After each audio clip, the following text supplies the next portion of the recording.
How are you? Today we are going to look at an opening, a game, in fact, with a very rare opening. Actually, it was played by me against a very strong opponent. He was about 500 points above me, and I defeated him with a very rare opening. So I would like to share this game with you. He blundered twice or thrice, I think, in the middle game, which cost him the game. So I'd like to show you this game. So you must be wondering which opening I'm talking about, which is rare. So in fact, it's not rare. It's really rare. It's in the A00 and code of the chess opening encyclopedia. It's known as the Anderssens opening A3. It was played. It was invented by Grandmaster Anderssens, not a grandmaster. At those days, I don't think there was. I'm not sure. There was an early master, Anderssens. He played this opening against his 3 matches against Paul Morphy. A3. This is a type of a waiting move, typical waiting move, but it sometimes can be helpful. I just tried to try it out for a change. So my opponent plays E4. I played knight f3, attacking this pawn here, and attacking this pawn. So he defended this pawn with knight c6. I played knight c3, knight c3. He played knight f6. Then we came to this position, wherein he had one of his central pawns, one of his pawns in the central sweet center, it's known as. But I had in a side. I had a pawn in the absolute side, which is not recommended by most grandmasters. I had a pawn in the square a3, very strange position for white. But look how I transposed it into a win. I played e3. He played c5. So bishop c5. That was his response. Sorry, not c5. Bishop c5. So I replied with bishop b5. If you played d, if he moved the z pawn, this knight would be pinned to the king, like this. So he castled king side first, and I captured. I like to exchange pieces in most occasions, and now as you can see, even this pawn here is hanging. So he recaptured with this d pawn, but now capturing this pawn will be a mistake, because he will soon recover it with a move like queen d4, attacking the knight, and he will get a good tempo going. I could have, and I may have, stayed on with an advantage of a pawn, but I feel very uncomfortable when one of my pieces have been attacked for a long time. Sorry, not in this square, but in this square. I would have brought his queen here. So I really feel uncomfortable, and I somehow thought taking this pawn will be a blunder. So first I castle king side.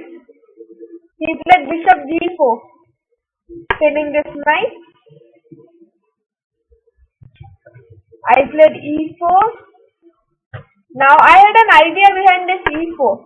You must be wondering why all of a sudden I would have played such a strange move. But I had a great idea behind this move e4. So he continued with bishop d4. Bishop d4. Also looking across this diagonal. So I replied d3. What my idea was that I would sacrifice a bishop here. So once I had taken this, I would have gone on with some really attacking chances and threats on a king. So I continued here with, he continued, sorry, it was his chance now. He played rook f8. So I continued with my plan here. Bishop h6, g takes h6. And now if you look at this position will look like black's winning. And afterwards I'll get this position checked with an engine. Don't worry in this video of course. Okay, after I'll show you the whole game. And perhaps I'll see that black has an advantage. But I knew human error. And I think he made an error here in this middle game part. So I played queen d2. I'm this pawn and chased around this king. So he played bishop into c3. Now I had sacrificed the bishop here and now I sacrifice the knight only to get counterplay. Queen takes. This is a wonderful. I think he should have played king g7 because this queen into h6 move gives wonderful checks against the king. So after he played bishop into b2, I sacrificed my rook. Just count the number of sacrifices. That's why I was jolly pleased with this game. I played knight g5 here. Knight g5. This move was threatening a lot of things. Now, this was the only defender for the king. Now, I got in two attackers. And I was soon threatening to bring one more after clearing this line. Bringing my rook across, but eventually that opportunity didn't come in this game. So after knight g5, he played bishop h5, protecting this weak square here. He could have obviously taken my rook, but the chess would have got too much for him to capitalize. So he played bishop h5, introducing a new defender. So I played rook a to b1. I'm this square after a bishop move. So he played bishop into a3. I played rook into b7. Now I think this was the blunder he made. This was the most important blunder he made here. So I think he thought he could sack one pawn to go ahead and he played rook b8. Very bad move here. Rook a to b8. Very bad move. Because most players would have taken this a7 pawn, leaving it. But I had a different idea. I took the rook into b8, and after queen into b8, this knight lying to be captured, waiting to be captured. And this destroyed his only defender. And now it was 2-1 attacking. Two attackers, one defender. So after queen takes f6, he played king f8, trying to escape from here.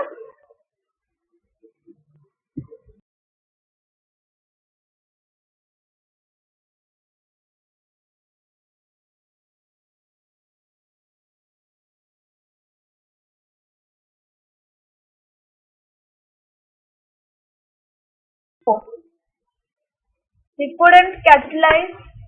If he gave away this bishop, checkmate. He played bishop g6, but that was too much. He had already blundered. h4. I was beginning to get a tempo against this bishop and create serious mating threats here. So here at this point, he decided to play. He played rook e6. Now, at a first glance, some people may tell this is a very nice move, but actually it's not at all. It attacks this queen, all the stacking of rook, but in the first glance you won't see that. And I was shocked.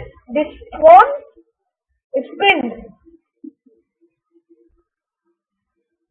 and is offering me a free rook, and this was also mated. Once I captured this chess,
I'll start over from the start and then I can't find that.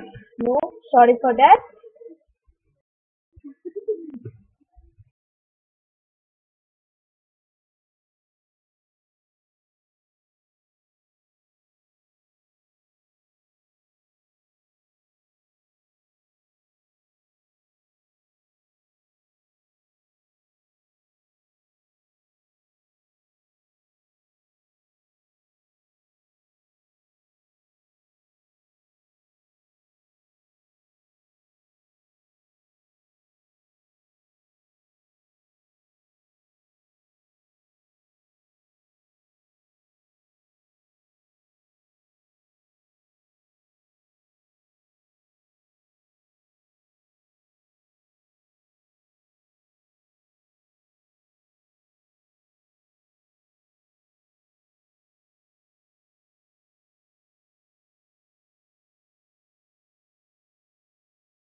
Look at that.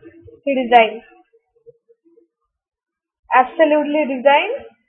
So that was the end of the game. Hope you enjoyed the game. I love this game. I got a great victory over the opponent, as I said, who was approximately 500 points above me. So see you in the next video. So goodbye till then.